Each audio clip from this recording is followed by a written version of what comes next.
wa qatlan nafsil lati harramallahu illa bil haq, membunuh orang lain dengan cara yang tidak benar, membunuh orang yang diharamkan oleh Allah Subhanahu wa taala untuk melakukannya kecuali dengan alasan yang benar.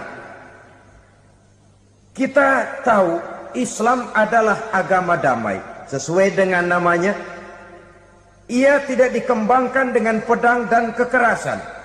Ia dikembangkan dengan keteladanan dan tuntunan moral. Oleh karena Islam bukan agama kekerasan, Islam pun tidak mementingkan dan mengajarkan kekerasan kecuali dengan alasan yang benar dan bisa dipertanggungjawabkan. Membunuh dengan sengaja, menghilangkan nyawa orang lain tanpa alasan yang bisa dibenarkan adalah merupakan dosa besar dan satu di antara 7 perkara yang bisa mendatangkan kerusakan dalam kehidupan dan yang hendaknya harus kita jauhi. Saudara-saudara kaum muslimin rahimakumullah, beberapa waktu yang lalu di sebuah kota kecil yang indah bernama New Auckland. Saudara tahu New Auckland? Itu dari Gunung Kidul masih ngidul lagi. Pernah diadakan satu seminar yang membicarakan bagaimana menyelamatkan masyarakat manusia dari bahaya Perang Dunia Ketiga. Diperkirakan kalau terjadi Perang Dunia Ketiga, manusia tidak akan tersisa. Sebab apa? Pada waktu itu cadangan nuklir yang dimiliki oleh bersama Amerika dan Rusia konon sudah sanggup memusnahkan 6 miliar manusia pada saat jumlah manusia baru 5 miliar. Jadi kelebihan nuklir dunia ini. Kalau terjadi Perang Dunia Ketiga, sulit manusia untuk tersisa. Maka dibahaslah di dalam seminar itu, wah, supaya tidak terjadi Perang Dunia Ketiga, maka perlombaan membuat senjata-senjata canggih, alat-alat pembunuh modern harus segera dibatasi.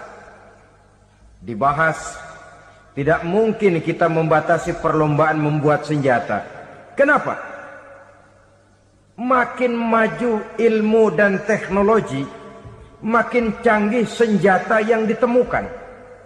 Atom sudah meningkat menjadi nuklir, nuklir sudah meningkat menjadi neutron, dan kita tahu bom yang bernama neutron ini bom yang cukup membunuh tanpa perlu merusak. Artinya kalau dia diledakkan di kota kita ini, bangunan utuh, jembatan tidak ambruk, rumah-rumah tetap berdiri, tapi semua yang bernama hidup mati. Itu katanya lebih sopan dari bom atom. Sebab kalau si atom ini sudah membunuh, merusak pula. Neutron cukup membunuh saja tanpa perlu merusak. Jadi majunya senjata-senjata teknologi sebagai akibat yang logis dari kemajuan ilmu pengetahuan ini tidak bisa kita batasi. Dan memang sebenarnya yang bahaya bukan senjatanya, tapi manusia yang mengendalikan senjata itu. Mereka kembali kepada prinsip the man behind the gun. Bukan senjatanya yang bahaya, tapi manusia yang mengendalikan senjata itu yang bahaya. Walaupun senjatanya modern, katakanlah model M16 umpamanya, kalau yang mengendalikannya orang beriman, insya Allah aman. Tapi biar megang cuma senapan angin, kalau yang megang orang brutal, ngeri kita deket-deket. Apalagi kalau memang bukan ahlinya menggunakan senjata, bisa ngeker kaki kena jidat.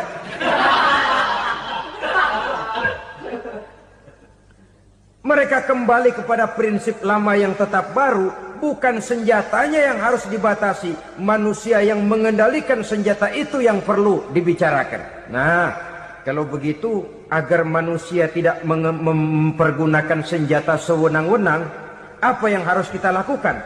Ya, manusianya harus bermoral. Ya, tapi moral yang mana? Di dunia ini banyak ajaran tentang moral. Itu pun mudah saja. Di sini kan kita undang saja ahli dari berbagai agama untuk membicarakan konsep perdamaian menurut agamanya masing-masing. Baik, setuju itu, setuju. Maka tampillah para ahli agama, mereka kembali kepada prinsip moral daripada konsep yang terkandung di dalam ajaran agama untuk menegakkan perdamaian. Mula-mula naiklah ahli dari agama Hindu, dibacakan konsep perdamaian menurut ajaran agama Hindu, bahwa untuk damai manusia harus meninggalkan nafsu keduniaannya, menempuh samsara dan sebagainya untuk mencapai nirwana, menjauhi kemegahan dan kemewahan dunia. Ini lalu dibahas, rasanya juga tidak mungkin ini. Kemudian dari agama Nasrani, bahwa untuk damai manusia harus menciptakan sifat kasih sayang. Kalau ditampar pipi kiri, berikan pipi yang kanan. Kalau diberikan selendang, berikan baju. Nanti orang kasihan, lalu dia tidak akan nampar lagi. Ketika ini dibahas, ternyata rasanya pun tidak mungkin bisa diterima. Karena apa? Di zaman sekarang orang ditampar pipi kiri, dikasih pipi kanan. Bukan kasihan, gemes. Damai belum tentu, bonyok udah jelas. Lalu ketika dibacakan konsep perdamaian menurut Quran, di mana disampaikan ayat wa jazaa'u sayyi'atin sayyi'atun misluha faman afa wa aslaha fa ajruhu 'ala Allah. Balasan terhadap satu kejahatan adalah kejahatan yang seimbang. Tetapi barang siapa yang memberi maaf dan mencari jalan damai, itulah yang terbaik dan akan mendapat pahala dari Allah Subhanahu wa ta'ala. Kamu tidak salah ditampar pipi kirimu, tampar lagi pipi kirinya sekeras dia menampar pipi kirimu. Nanti orang tidak mau menampar kita karena dia tahu kalau dia tampar kita, dia akan menderita tamparan sekeras dia menampar kita. Akan terjadilah prinsip saling hormat menghormati, tidak saling ganggu, tidak saling usil, tidak saling jahil. Atas dasar ini perdamaian bisa ditegakkan. Mereka bisa menerima konsep ini, tapi kemudian seminar ditutup tanpa satu keputusan resmi. Kenapa? Terus terang mereka kagum dengan konsep Islam, tapi sentimen lama terhadap nilai-nilai Islam telah menutup mata mereka untuk menerima kebenaran dari ajaran Al-Quranul Karim. Saudara-saudara kaum muslimin rahimakumullah, kembali kita kepada persoalan pokok. Roh adalah dari Allah. Dia akan kembali kepada Allah, milik mutlak dari Allah. Tidak pantas kita merampasnya dari orang lain. Tidak wajar kita menghilangkannya tanpa alasan yang dibenarkan oleh agama. Di zaman sekarang, akibat persaingan hidup yang makin tajam, lapangan kerja yang makin sulit, tensi ekonomi yang makin tinggi, atau karena nilai moral yang makin rendah, atau juga karena rapuhnya pegangan orang kepada agama, nyawa rasanya sudah sedemikian murahnya. Berbagai kasus membuat berdiri bulu roma kita. Ada mayit, ada manusia dipotong 6, dicincang macam kambing. Ada yang dipotong 5, ada yang dipotong 13, dikardusin, dibuang ke tempat sampah. Inna lillahi wa inna ilaihi raji'un. Gejala apa ini? Kanibalisme. Manusia sudah demikian sadisnya, manusia sudah sedemikian buasnya, sehingga sesama manusia diperlakukan seperti hewan. Padahal hewan sendiri belum pernah macan makan macan, bagaimanapun buasnya macan. Belum pernah serigala memakan serigala, bagaimanapun brutalnya serigala. Tetapi manusia makan manusia di zaman sekarang kadang jadi kenyataan dalam kehidupan kita. Kadang persoalannya remeh saja. Soal uang 200 perak, pisau bicara, nyawa melayang. Soal rokok sebatang, celurit bicara, nyawa melayang. Soal-soal yang sama sekali tidak prinsip, begitu mudah kita menghilangkan nyawa orang lain. Padahal Nabi pernah memperingatkan, Apabila dua orang muslim sudah berkelahi dan berbunuh-bunuhan, al-qatil wal maqtul finnar, yang membunuh dan yang terbunuh dua-duanya neraka. Sahabat heran, ya Rasul, kalau yang membunuh masuk neraka itu sih wajar, tapi yang terbunuh kenapa neraka juga? Beliau menjawab, dua-duanya sudah punya niat untuk saling membunuh. Niatnya itu yang diponten. Yang terbunuh cuman lagi apes aja, keduluan dia. Umpama tidak terbunuh, pasti dia yang akan membunuh. Oleh karenanya al-qatil wal maqtul, yang membunuh dan yang dibunuh finnar, dua-duanya masuk ke dalam neraka. Islam menghormati kehidupan. Tidak hanya terbatas kepada sesama muslim, orang-orang yang berlainan agama pun yang mau hidup berukun, damai, berdampingan dengan umat Islam, jiwa mereka, darah mereka dilindungi oleh nilai-nilai Islam yang disebut dengan kafir zimmi ini. Mengganggu mereka sama saja dengan mengganggu aku, kata Nabi. Jadi oleh karena itu sayangilah sesama. Kehidupan adalah anugerah Allah, bukan wewenang kita untuk mencabutnya dari orang lain, bukan wewenang kita untuk merampas dan menghilangkannya dari orang lain. Apa yang tidak enak terjadi pada diri kita, begitu pula lah apabila terjadi pada diri orang lain. Sehingga Nabi mengatakan, la yu'minu ahadukum hatta yuhibba li akhihi ma yuhibbu li nafsihi. Belum dikatakan beriman seseorang kamu apabila dia belum mencintai saudaranya seperti ia mencintai dirinya sendiri. Apa yang enak dirasakan oleh orang lain, enak juga dirasakan oleh dia. Mengukur orang lain dengan diri sendiri. Kalau orang lain tanpa salah saya fitnah, kalau saya tanpa salah difitnah orang, enak apa enggak? Enggak, orang lain juga begitu. Kalau orang lain tanpa salah saya tempeleng kepalanya, enak apa tidak? Tidak. Orang lain juga begitu. Yang tidak enak terjadi pada diri kita, tentu tidak enak juga kalau terjadi pada orang lain. Mengukur orang lain dengan diri sendiri, sehingga tidak timbul sifat egois, tidak menari di atas bangkai orang lain, tidak mendirikan kebahagiaan di atas untayan air mata orang lain. Sehingga dengan demikian saudara-saudara, dia bisa menghormati kehidupan, menghormati orang lain sebagaimana dia ingin dihormati. Untuk menghancurkan nilai-nilai iman, dibanjiri kita dengan paham-paham yang merusak dan mendangkalkan akidah.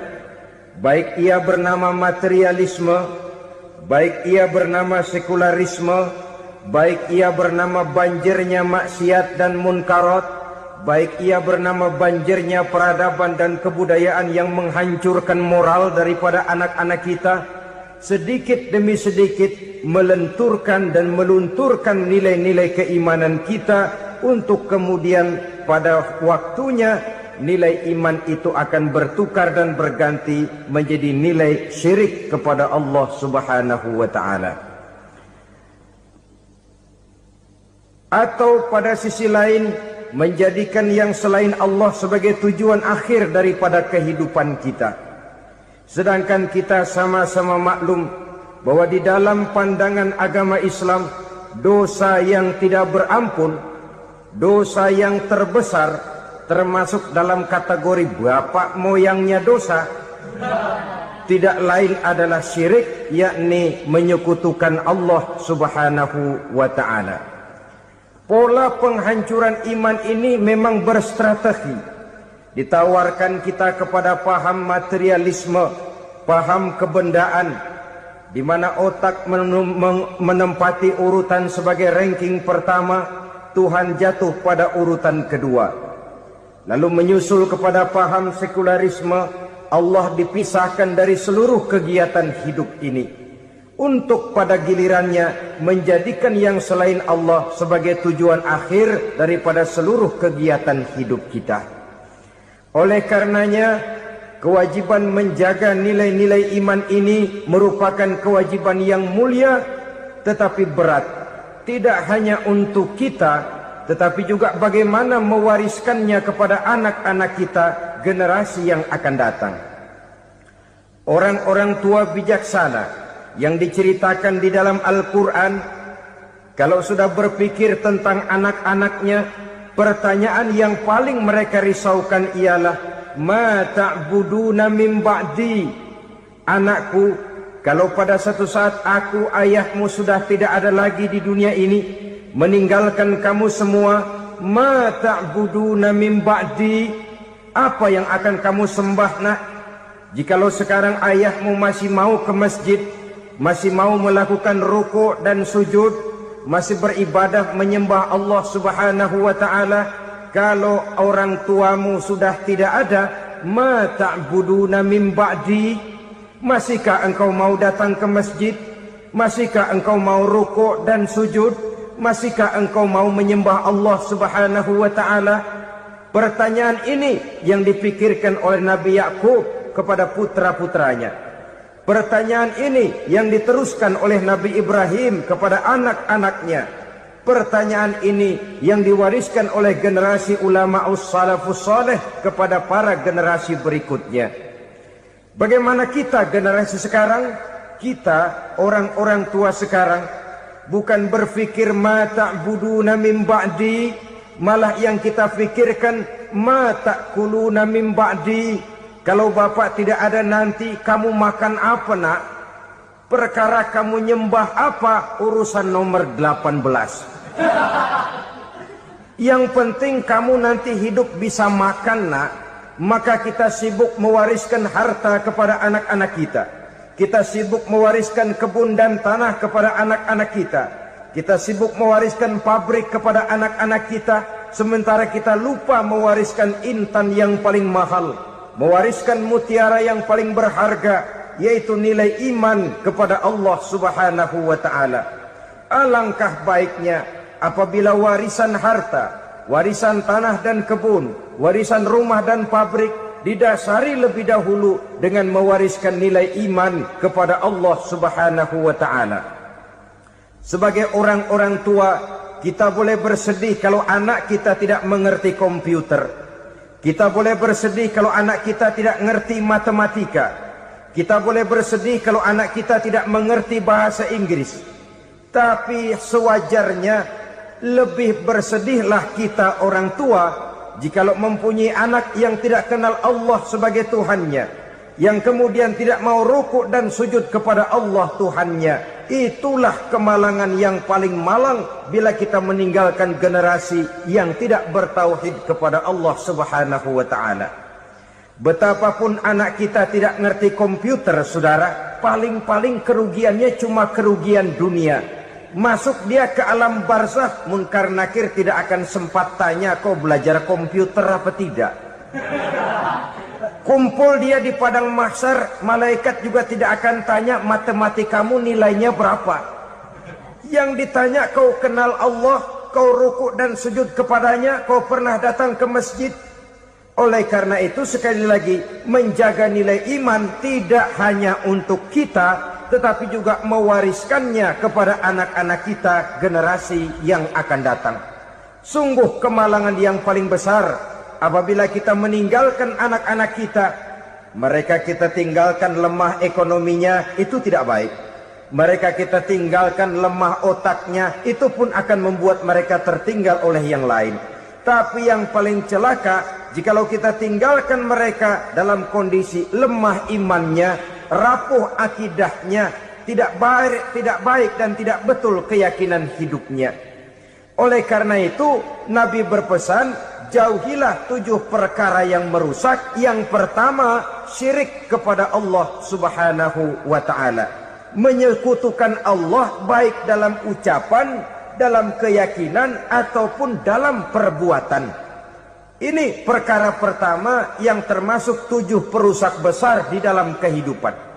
Kalau sudah jatuh kita ke lembah syirik, bagaimanapun banyak kebaikan yang kita kerjakan, berjiwa sosial, bertangan pemurah, gemar menolong orang lain, kalau memang dasarnya syirik, maka seluruh kebaikan kita akan hancur, tidak akan ada nilainya dalam pandangan Allah Subhanahu wa ta'ala. Dalam pandangan manusia, mungkin kita dicatat sebagai orang sosial, gemar menolong orang lain, tidak berpangku tangan melihat orang yang mendapat kesulitan, tapi oleh karena dasarnya syirik, dasarnya tidak mentauhidkan Allah, maka seluruh nilai kebaikan yang kita kerjakan tidak akan ada nilainya dalam pandangan Allah Subhanahu wa ta'ala.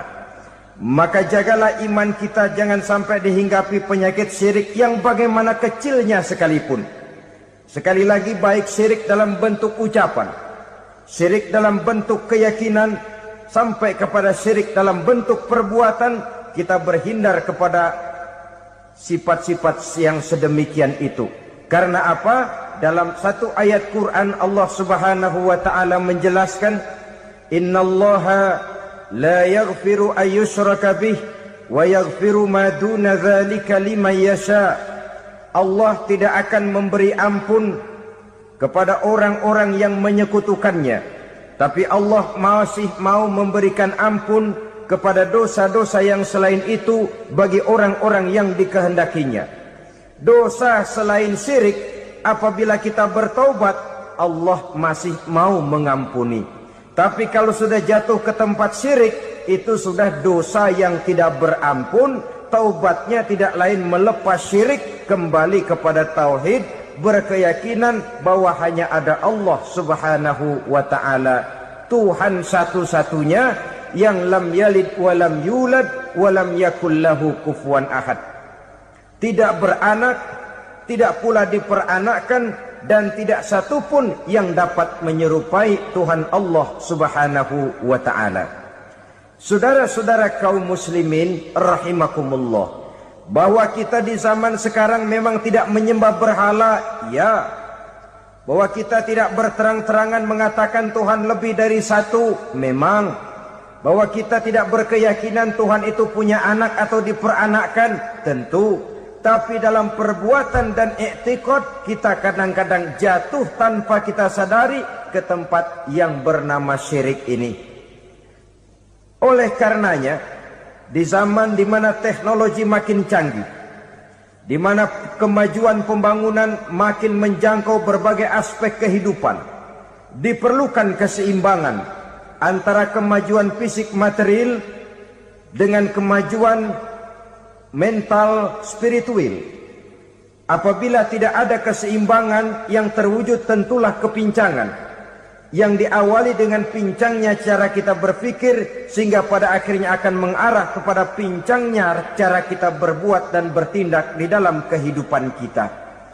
Oleh karena itu, Nabi berpesan, jauhilah sifat syirik, karena syirik merupakan dosa yang teramat besar. Ini sifat merusak yang pertama. Yang kedua, kata Nabi, wasihra, jauhilah sihir. Sihir ini juga termasuk perkara yang merusak kehidupan. Kita semua sama-sama maklum bahwa sihir sebenarnya bukan persoalan baru. Sejak sebelum datang Islam, sihir itu sudah ada. Di zaman Yunani kuno, sihir ada. Di zaman Mesir kuno, di zaman Cina kuno, dan yang lain-lain yang serba kuno, sihir itu sudah ada. Bahkan para nabi pun, para rasul yang diutus oleh Allah Subhanahu wa ta'ala, senantiasa berhadapan dengan ahli-ahli sihir untuk menguji kebenaran dari misi yang mereka bawa. Sihir adalah perbuatan di luar kebiasaan yang bisa dikerjakan oleh ahlinya dengan bantuan jin atau setan. Hukum mempelajari sihir adalah haram, mengamalkannya lebih haram lagi.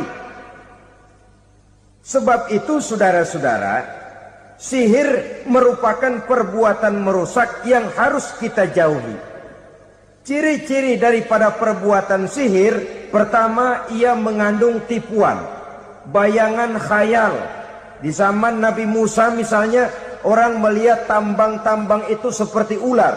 Nabi Musa melayangkan tongkatnya menjadi ular-ular besar yang memakan ular-ular kecil ciptaan tukang-tukang sihir Fir'aun tadi.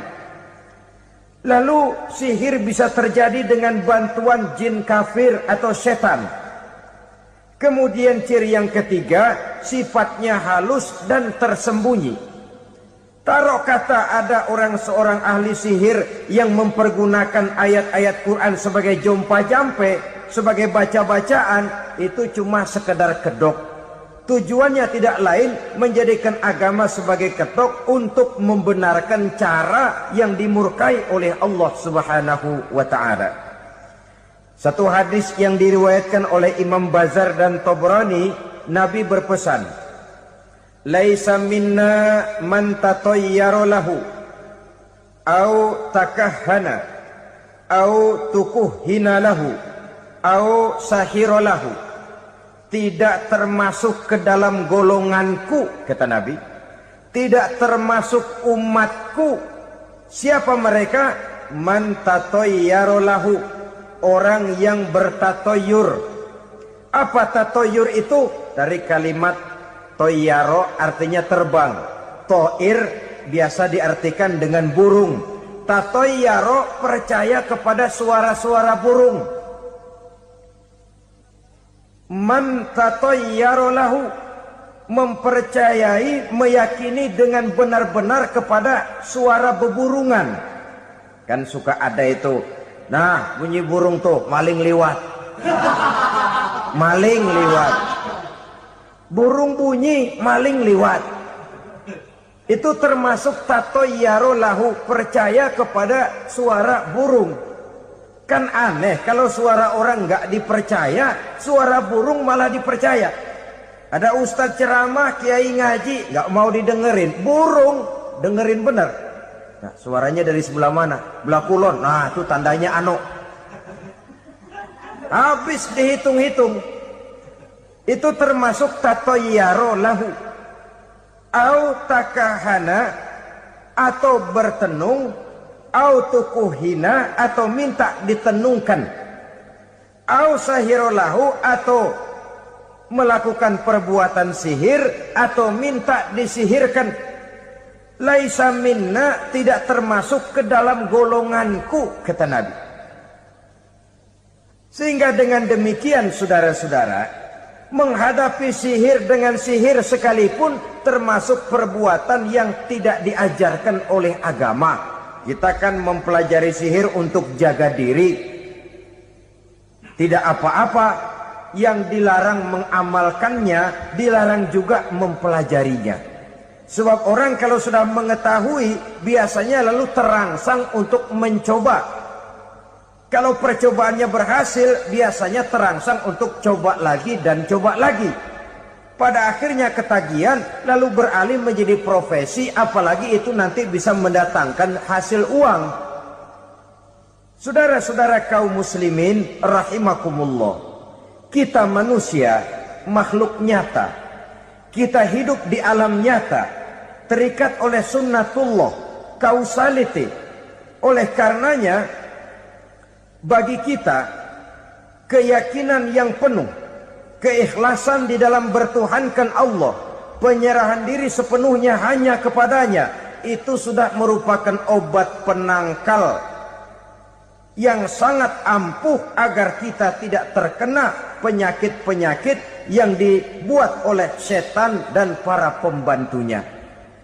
Sehingga beberapa ayat Quran mengajarkan, misalnya a'udzu bikalimatillahi tammati min syarri ma khalaq, atau bismillazi la yadurru ma'asmihi syai'un fil ardi wala fis sama, dengan menyebut nama Allah yang tidak bisa mendatangkan bahaya sedikit pun, dari baik yang datang dari langit maupun yang datang dari bumi.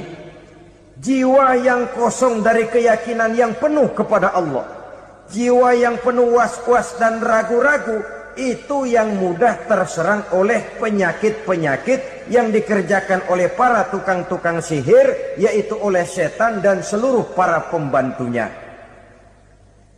Kemudian hadis kedua yang diriwayatkan oleh Imam Ibnu Hibban, Nabi bersabda, la yadkhulul jannata mudminu khamrin wala mu'minu bisihrin wala qati'u rahmin.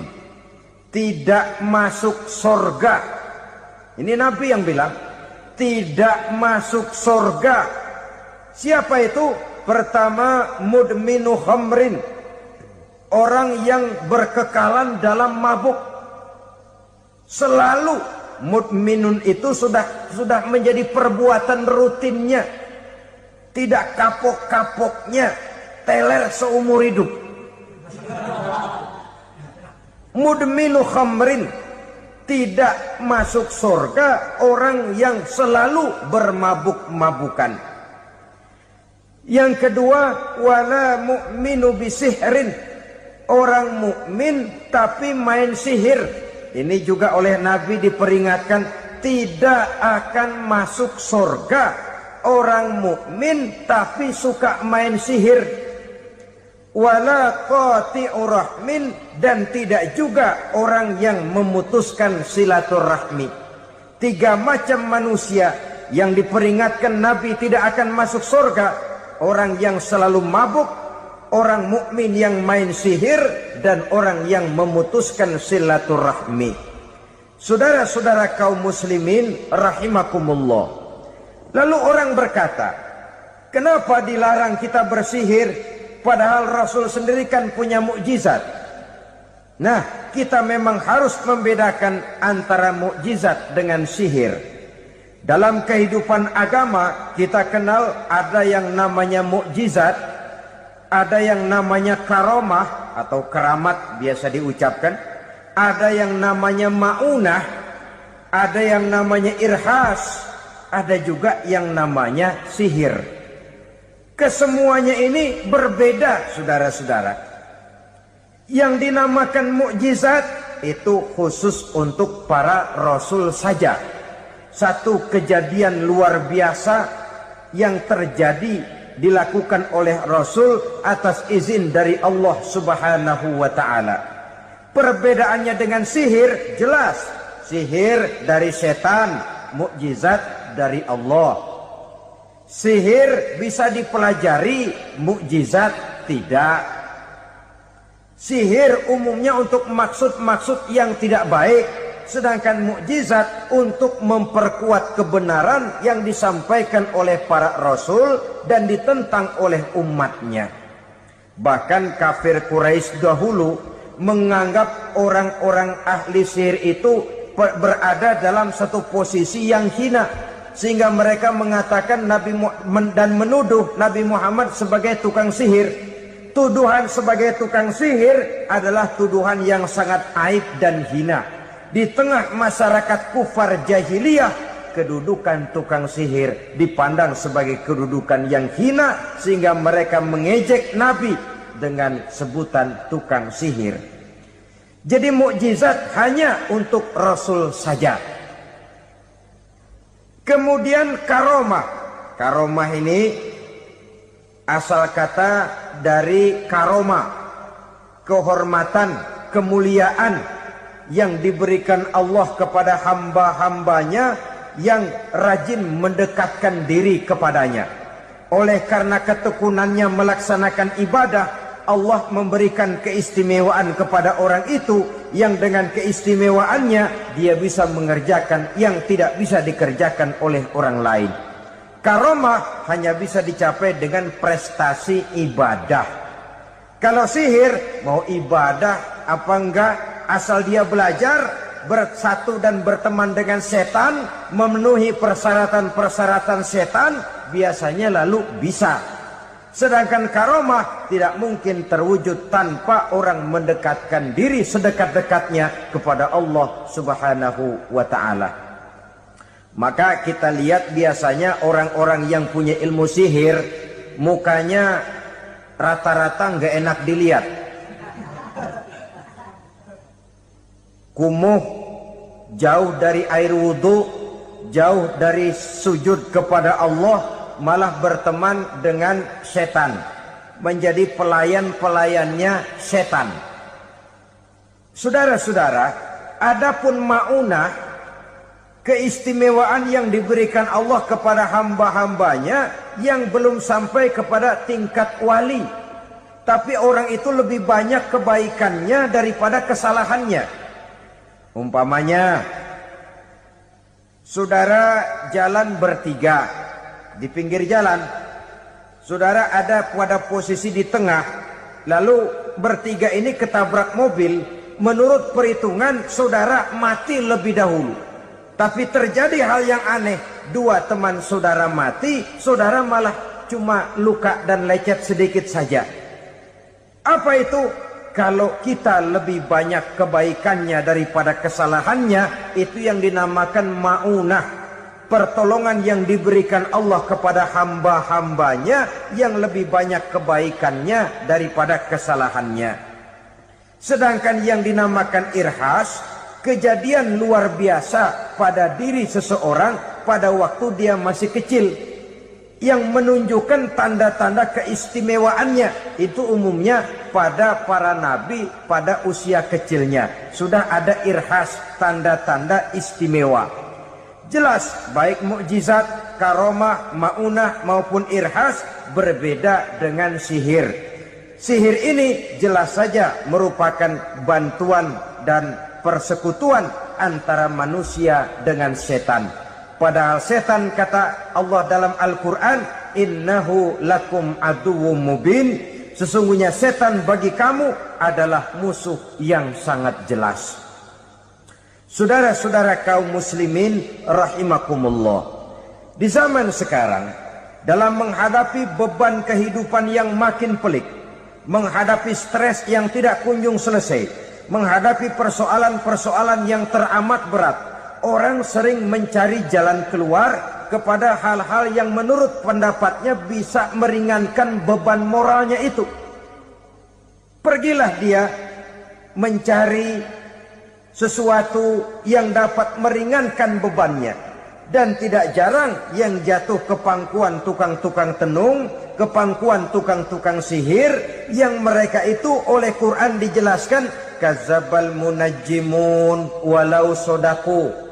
Tukang-tukang tenung, tukang-tukang sihir, mereka itu bohong walaupun benar.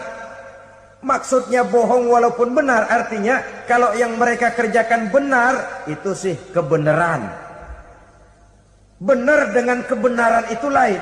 Kebenaran, kebetulan bisa, tapi tidak untuk selalu. Apalagi kalau itu sudah membahayakan kehidupan orang lain. Jadi oleh karena itu Nabi berpesan, jauhilah daripada sihir. Kalau sudah jauhilah dari sihir, artinya ya jauhilah daripada mempelajarinya, jauhilah daripada bergaul dengan orang-orang yang ahli di bidang itu, karena dari pergaulan segalanya bisa menular. Baiklah saudara, ini yang kedua. Yang ketiga pesan Nabi, wa qatlan nafsil lati harramallahu illa bil haq. Membunuh orang lain dengan cara yang tidak benar. Membunuh orang yang diharamkan oleh Allah Subhanahu wa taala untuk melakukannya kecuali dengan alasan yang benar. Kita tahu Islam adalah agama damai, sesuai dengan namanya. Ia tidak dikembangkan dengan pedang dan kekerasan. Ia dikembangkan dengan keteladanan dan tuntunan moral. Oleh karena Islam bukan agama kekerasan, Islam pun tidak mementingkan dan mengajarkan kekerasan kecuali dengan alasan yang benar dan bisa dipertanggungjawabkan. Membunuh dengan sengaja, menghilangkan nyawa orang lain tanpa alasan yang bisa dibenarkan adalah merupakan dosa besar dan satu di antara 7 perkara yang bisa mendatangkan kerusakan dalam kehidupan dan yang hendaknya harus kita jauhi. Saudara-saudara kaum muslimin rahimakumullah, beberapa waktu yang lalu di sebuah kota kecil yang indah bernama New Auckland. Saudara tahu New Auckland? Itu dari Gunung Kidul masih ngidul lagi. Pernah diadakan satu seminar yang membicarakan bagaimana menyelamatkan masyarakat manusia dari bahaya Perang Dunia Ketiga. Diperkirakan kalau terjadi Perang Dunia Ketiga, manusia tidak akan tersisa. Sebab apa? Pada waktu itu cadangan nuklir yang dimiliki oleh bersama Amerika dan Rusia konon sudah sanggup memusnahkan 6 miliar manusia pada saat jumlah manusia baru 5 miliar. Jadi kelebihan nuklir dunia ini. Kalau terjadi perang dunia ketiga, sulit manusia untuk tersisa. Maka dibahaslah di dalam seminar itu, wah, supaya tidak terjadi perang dunia ketiga, maka perlombaan membuat senjata-senjata canggih, alat-alat pembunuh modern harus segera dibatasi. Dibahas, tidak mungkin kita membatasi perlombaan membuat senjata. Kenapa? Makin maju ilmu dan teknologi, makin canggih senjata yang ditemukan. Atom sudah meningkat menjadi nuklir, nuklir sudah meningkat menjadi neutron, dan kita tahu bom yang bernama neutron ini bom yang cukup membunuh tanpa perlu merusak.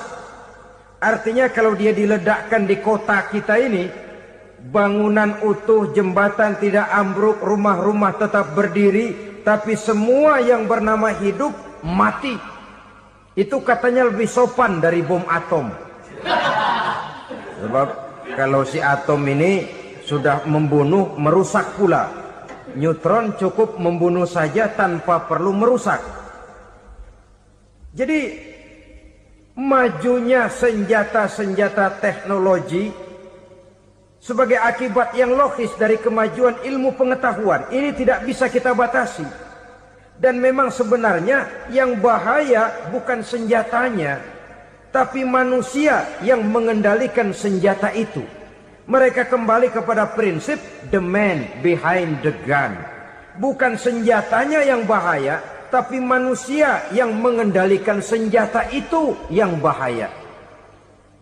Walaupun senjatanya modern, katakanlah model M16 umpamanya, kalau yang mengendalikannya orang beriman, insya Allah aman. Tapi biar megang cuma senapan angin, kalau yang megang orang brutal, ngeri kita deket-deket.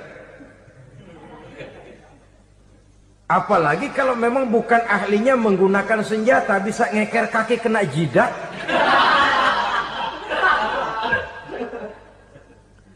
Mereka kembali kepada prinsip lama yang tetap baru, bukan senjatanya yang harus dibatasi, manusia yang mengendalikan senjata itu yang perlu dibicarakan. Nah, kalau begitu agar manusia tidak mempergunakan senjata sewenang-wenang, apa yang harus kita lakukan? Ya, manusianya harus bermoral.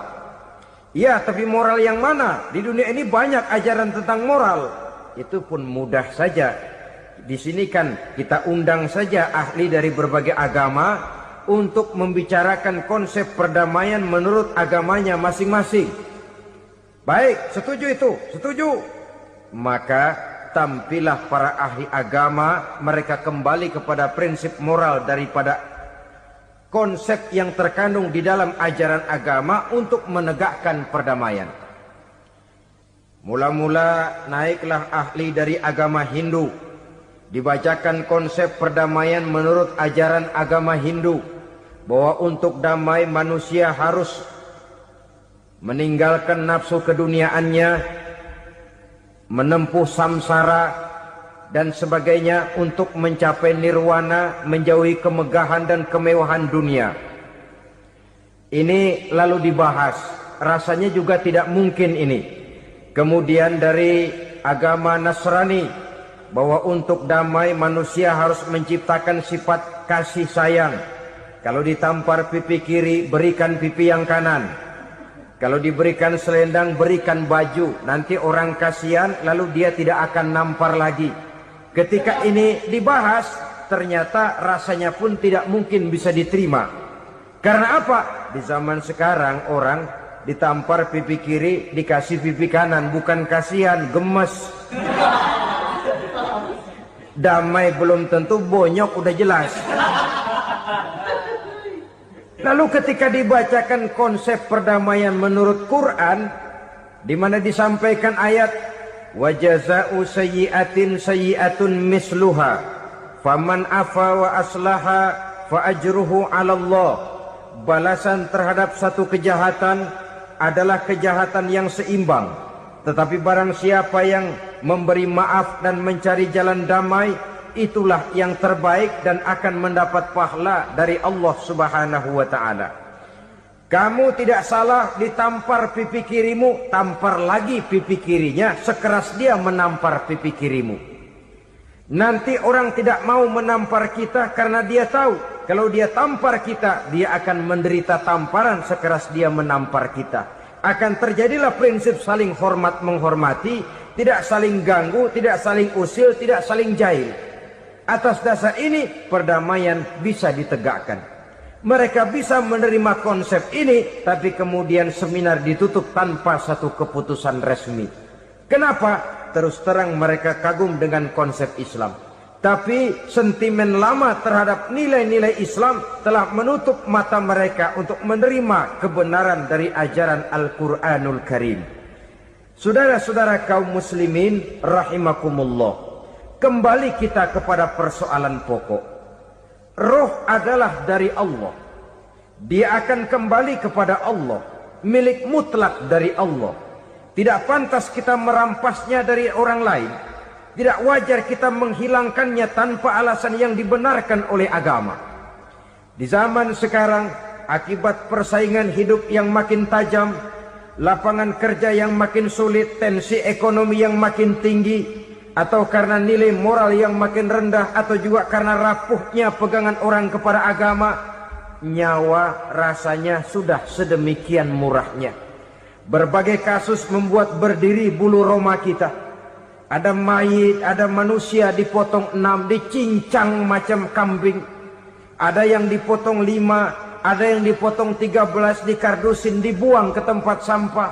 Inna lillahi wa inna ilaihi raji'un. Gejala apa ini? Kanibalisme. Manusia sudah demikian sadisnya. Manusia sudah sedemikian buasnya, sehingga sesama manusia diperlakukan seperti hewan. Padahal hewan sendiri belum pernah macan makan macan, bagaimanapun buasnya macan. Belum pernah serigala memakan serigala, bagaimanapun brutalnya serigala.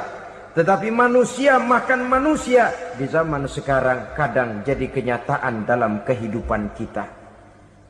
Kadang persoalannya remeh saja. Soal uang 200 perak, pisau bicara, nyawa melayang.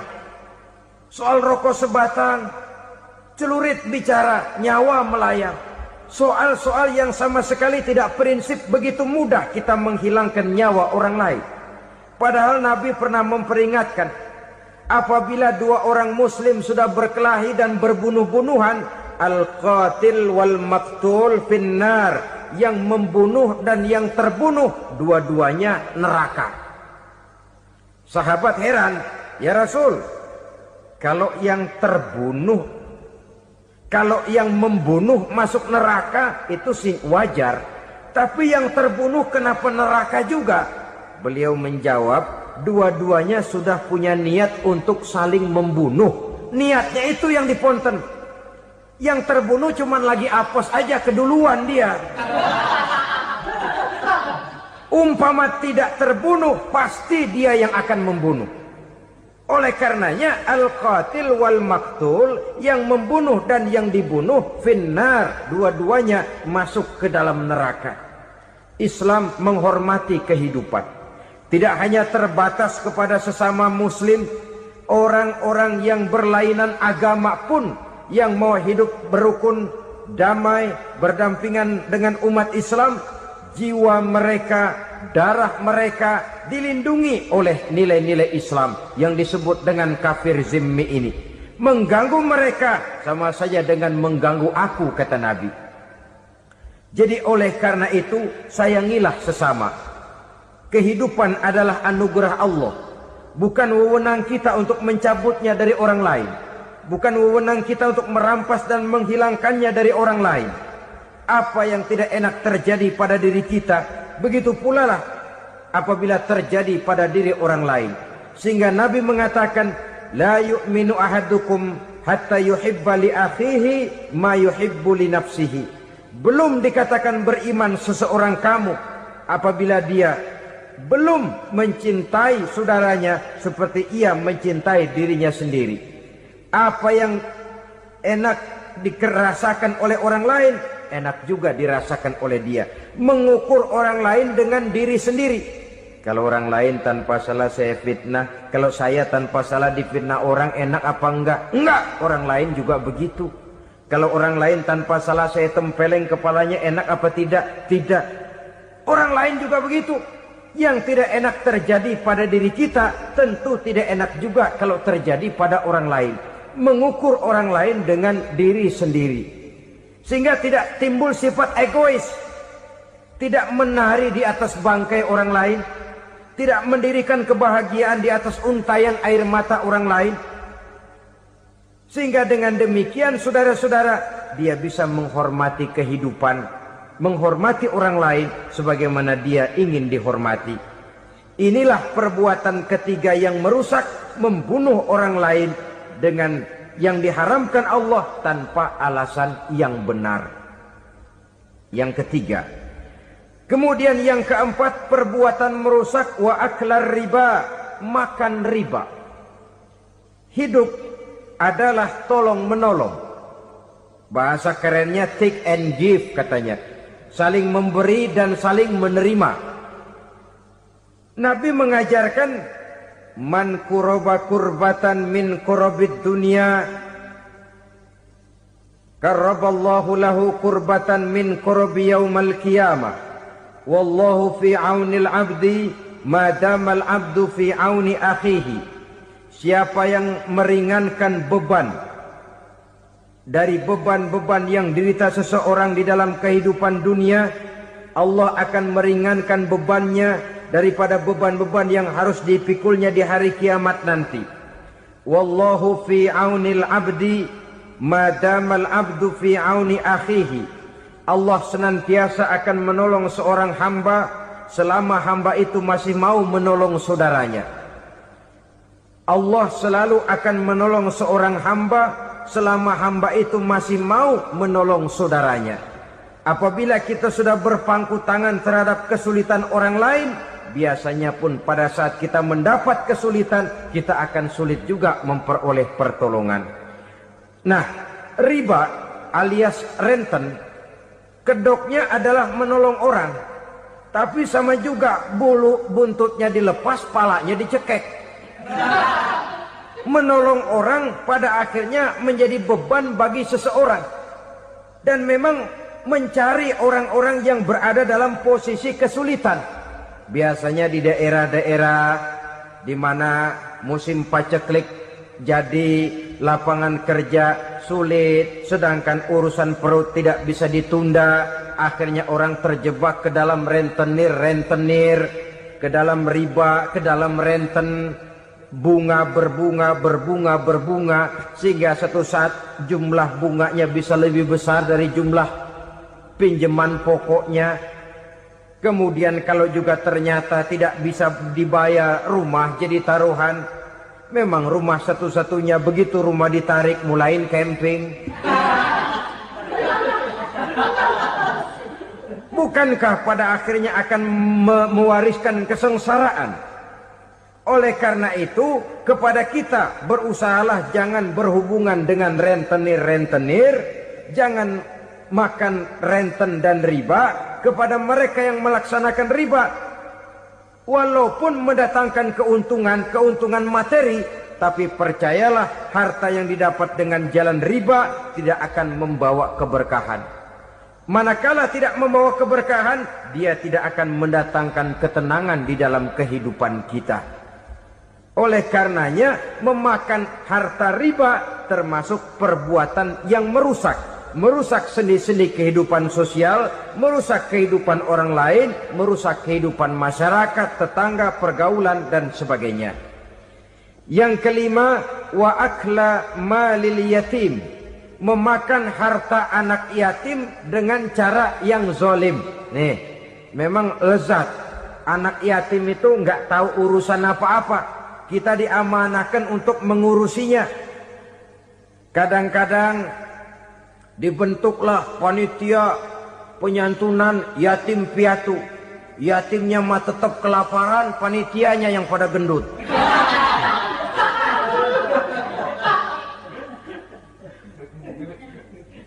Padahal memakan harta anak yatim termasuk perbuatan dosa besar. Dan menjantuni yatim merupakan perbuatan mulia.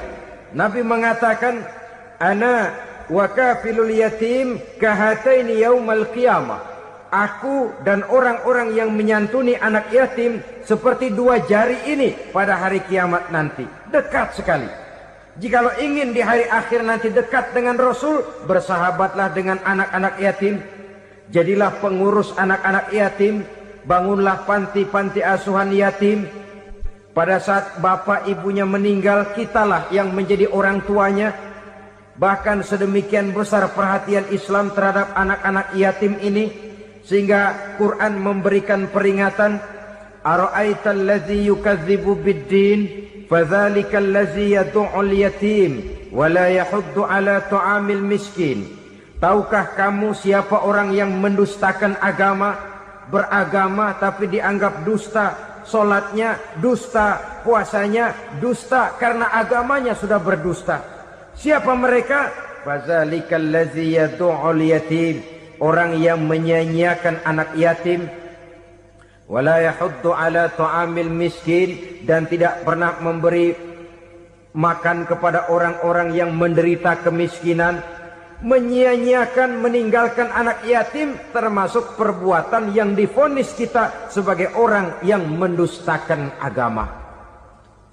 Saudara-saudara kaum muslimin rahimakumullah, maka sangat dicela mengeksploitir anak-anak yatim, menjadikan mereka sebagai kedok untuk mencari kekayaan pribadi. Tetapi jikalau ikhlas, ganjarannya sangat besar, nilai pahalanya sangat besar. Menyantuni yatim tidak hanya setahun sekali.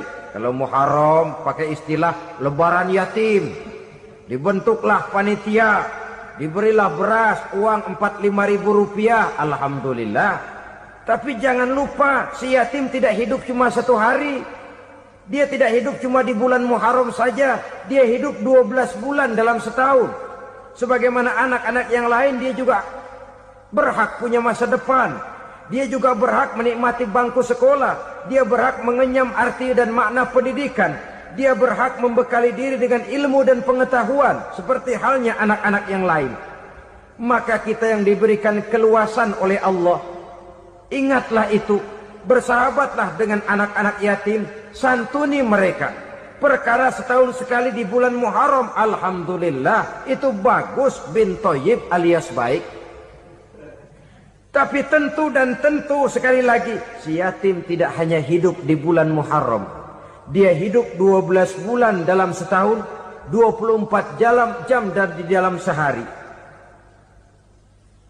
Oleh karenanya, menyia-nyiakan mereka pada saat posisi kita memang mampu, akan memojokkan kita dalam satu posisi di mana kita dianggap sebagai orang yang mendustakan agama.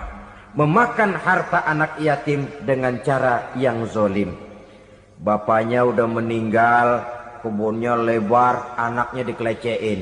Nah, dah kamu gak usah pusing, nanti saya yang ngurus. Akhirnya bukan ngurus, nguras. Si yatim mungkin tidak tahu bahwa dia disia-siakan, haknya diambil, miliknya dizolimi. Tapi Allah yang akan membalasnya dengan seadil-adilnya. Maka makan harta anak yatim biasanya balasannya tokcer bin paten. Nggak banyak selang tempo itu, nggak percaya cobain dah. Nyobain aja kan nggak bayar, umpama. Memakan harta anak yatim dengan cara yang zolim, ganjarannya biasanya kontan. Kenapa? Ratapan si miskin, untayan air matanya, jeritan kepedihan hatinya, membuka pintu langit, permohonannya diijabah, getaran hatinya didengarkan oleh Allah. Maka balasannya biasanya kontan, spontan, tidak menunggu waktu terlalu lama. Itu di dunia, belum lagi di akhirat nanti. Bukankah dalam riwayat Mi'raj diceritakan Nabi melihat di neraka itu orang perutnya sebesar rumah. La haula wala quwata. Itu perut kayak rumah, bagaimana jalannya tuh orang? Dan memang gak jalan, diseret-seret oleh malaikat di neraka itu. Hancur perutnya, amburadul itu perut. Berantakan isinya, dibulatkan lagi, diseret lagi, hancur lagi, dibulatkan lagi. Sampai Nabi tanya, orang itu begitu berat siksanya kenapa ya Jibril? Itu Muhammad, waktu di dunia dulu rakus banget makan harta anak yatim. Begitu vonisnya, begitu menyedihkan nasibnya di akhirat. Tapi di dunia pun ketidakberkahan itu sudah membayangi kehidupannya. Oleh karena itu, kepada saudara-saudara yang mendapat titipan anak yatim, berbahagialah. Karena semulia-mulia rumah adalah rumah yang di dalamnya ada anak yatim yang disantuni. Sehina-hina rumah adalah rumah di mana di dalamnya ada anak yatim yang disia-siakan. Begitu kata Nabi kita. Rumah yang paling mulia dalam pandangan Allah, rumah yang di dalamnya ada anak yatim yang disantuni. Rumah yang paling hina dalam pandangan Allah, rumah yang di dalamnya ada anak yatim yang nasibnya disia-siakan. Berbahagialah saudara apabila menjadi penyantun anak-anak yatim, pelindung mereka, sehingga mereka mempunyai masa depan sebagaimana anak-anak lainnya. Rasulullah sendiri sedemikian peka terhadap keadaan anak-anak yatim karena beliau sendiri memang mengalami. Umur 6 bulan dalam kandungan ibu, beliau sudah ditinggalkan oleh ayahnya. Pada saat berusia 6 tahun, ibu sudah meninggal. Yatim piatu dalam usia di mana beliau sedang perlu belas kasih seorang ibu dan pengertian seorang bapa. Kepekaan itu lalu timbul, bahkan kemudian sampai kepada beliau berkata, aku dan orang yang menyantuni anak yatim seperti jari tengah dan jari telunjuk di hari akhirat nanti. Sedemikian dekatnya. Baiklah ya, jadi yang kelima, memakan harta anak yatim. Jauhi karena ini perbuatan yang merusak. Yang keenam, watawalli yaumaz zahfi. Melarikan diri pada hari pertempuran. Apa ini? Khianat. Tidak konsekuen dengan konsep perjuangan. Pada mulanya keras benar teriak, berantas korupsi, ganyang korupsi. Cuma karena belum dapat giliran. Begitu dia naik dapat kesempatan, korupsinya lebih edan dari yang diteriakinya. Ini termasuk tawalli yaumaz zahfi. Berpaling pada hari peperangan. Di saat menghadapi musuh, kalau belum kelihatan musuh, teriaknya nyaring bener. Jangan takut, demi kebenaran sampai titik darah yang paling penghabisan. Musuh belum kelihatan. Begitu musuh sudah kelihatan, paling dulu lari ke belakang. Kalau diajak berjuang ada saja alasannya. Sehingga Quran memberikan peringatan kepada kita semua. Mengapa kamu ini berat? Kalau sudah diajak berjuang di jalan Allah, kakimu seperti terhunjam berakar di perut bumi. Berat untuk melangkah berjuang. Lari dari pertempuran tidak konsekuen dengan konsepsi perjuangan. Mau enaknya saja. Dalam kondisi yang sulit lalu berpangku tangan. Ini termasuk ciri munafik yang di dalam Al-Quran disindir dengan bahasa kullama adha'a lahum masyaufi wa iza azlama alaihim qamu. Waktu terang mereka jalan, giliran gelap mereka mandek. Artinya, maksudnya, kalau giliran ada untungnya aja, rame-rame teriak Islam. Tapi begitu diminta berjuang, dituntut berkorban, rame-rame mundur. Waktu dilihat di Islam ada untungnya, rame-rame teriak Islam. Pak, saya Islam banget, Pak. KTP saya Islam, Pak. Pokoknya Islam banget dah. Tapi ketika diminta berjuang, dituntut sedikit berkorban, rame-rame mengundurkan diri. Tahun 65 PKI berontak. Waduh, waktu itu jadi orang Islam untung itu. Nggak dikejar-kejar, aman. Masjid rame, mobil-mobil mewah parkir di depan musola dan masjid. Kenapa? Waktu itu asal udah ke masjid aman. Islam selamat, untung. Tapi begitu keadaan aman, yang parkir di musola sepeda butut melulu.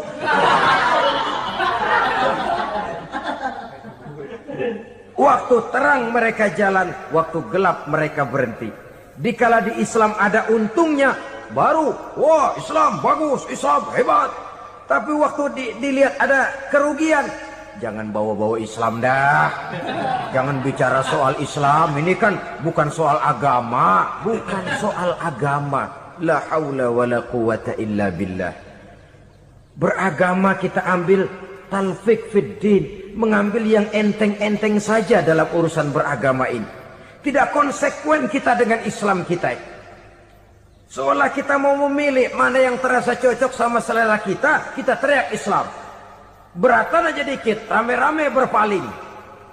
Itu termasuk tawalli yaumaz zahfi. Para pengkhianat, mental-mental hipokrit.